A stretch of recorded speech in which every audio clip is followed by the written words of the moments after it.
네, 아무래도 좀 규제 지역을 중심으로 강력한 규제들이 적용되다 보니까 규제 지역과 관련된 내용에 좀 궁금증이 집중될 수밖에 없을 것 같습니다. 그렇다면 이 다주택자들 또한 마찬가지일 것 같은데요. 네, 사실 이번에 9.13 부동산 대책에서 대출 규제에서 가장 타겟이 되는 부분이 다주택자라고 볼 수 있는데요. 그래서 지금 2주택 이상 보유 세대들 같은 경우에는 원칙적으로 주택담보대출이 제한이 되는 경우가 굉장히 많다, 이렇게 보시면 좋을 것 같습니다. 그 내용들을 좀 보시면은요, 2주택 이상 보유 세대가 규제 지역이 아닌 곳에서 주택을 추가 구매하고자 하는 경우에 주택담보대출을 받을 수 있는지, 이 부분에 대해서는요, 규제 지역이 아닌 곳에 새로운 주택을 신규로 취득하는 부분에 대해서는요, 규제 지역이 아니기 때문에 이 경우에는 2주택 이상 보유자들도 주택담보대출을 받을 수 있다, 이렇게 보시면 좋을 것 같고요.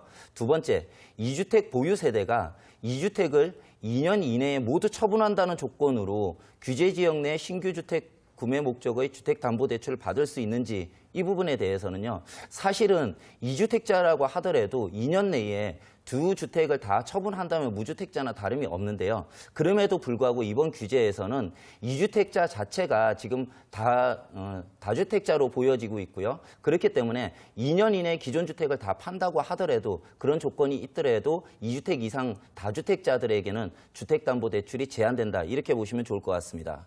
그리고 세 번째로요, 2주택 세대가 직장 근무 등으로 규제 지역 내에 추가 주택을 구매하고자 할 때 주택담보대출을 받을 수 있는지, 이 부분이 원칙이 될 것 같은데요. 지금 9.13 부동산 대책에서는요, 2주택 이상 세대들은 원칙적으로 주택담보대출을 금지하고 있기 때문에 2주택 이상 세대가 직장 근무 등으로 해서 규제 지역 내에 추가 담보대출을 받을 수 없다, 이렇게 보시면 좋을 것 같습니다.